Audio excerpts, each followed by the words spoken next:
Okay, so in this problem here, we're going to go through all of A, and we have a walk that's going to times in minutes between 5 shops. And we're going to use the nearest neighbor algorithm to find the upper bound starting at A. So from A, if I look clearly at A, the nearest neighbor is D, which is 5.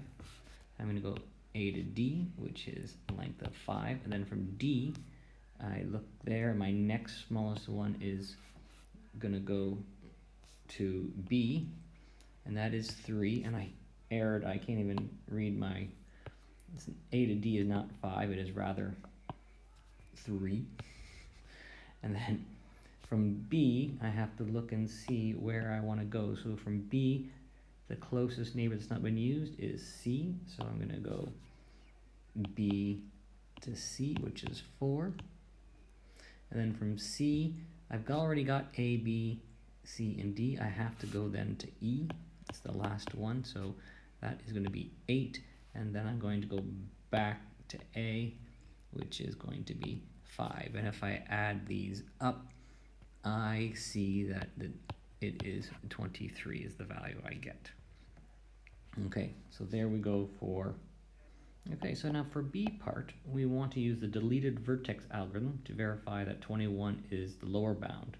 So, and if I start at A, and if I delete A, so if I'm going to take these ones away, I am going to then just want to create a minimum spanning tree. So if I use the idea of Kruskal's algorithm, which is taking the smallest value, I get a 3 for BD.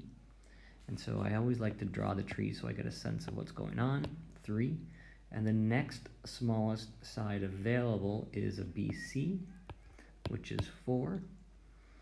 And the next one available going to E is going to be 6. And so I can see that it's 4 when I do BC, and DE gives me 6. And then I come along and I have to go and make sure that I add the 2 smallest edges here, which is going to be a 3 and a 5. So it's an AD3 and a AB, which is a 5. And so my nearest neighbor algorithm will give me 10, and 11 is 21. Okay, so now in C part, we're asked to find, by looking at the edges adjacent to C and to E, explain why it's not possible to find a cycle of length 22 or less. Well, the key part of this, I think, is to recognize that we're talking about a cycle. And we have to remember that a cycle is a one that goes through all of the vertices once without repeating any.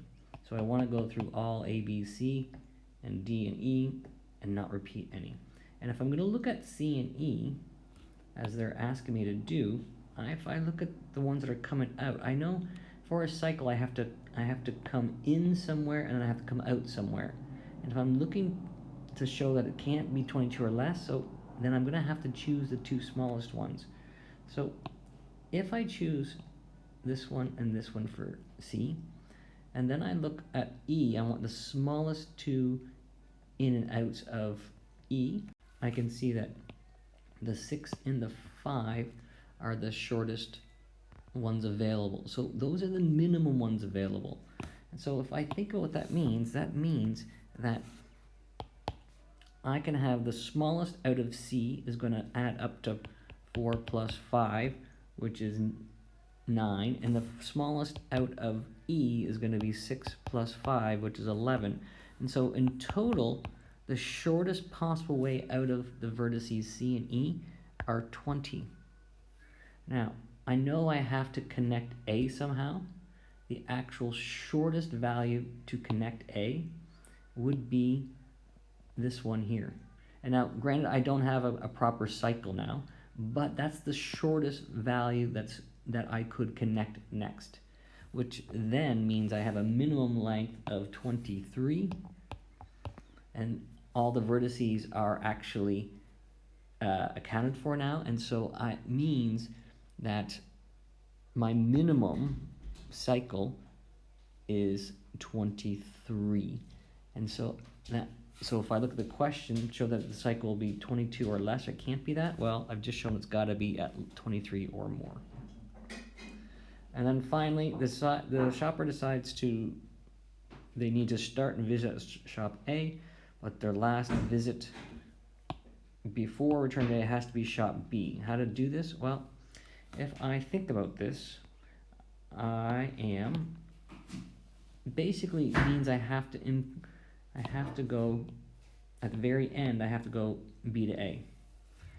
Well, if I do the nearest neighbor algorithm, and if I do it backwards, let's say I go A to B, which is right, and which is 5, or I just need the root, doesn't want the value. If I go A to B, and then from there I'm going to go from B to D, because if I see my smallest path, my next smallest path is then going to go to C, my next smallest path will go to E, and finally then I'm going to go to A.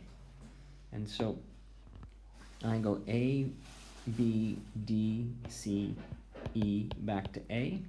And if I want to make sure that this is the last one, I'm actually going to do it in the reverse order, B to A.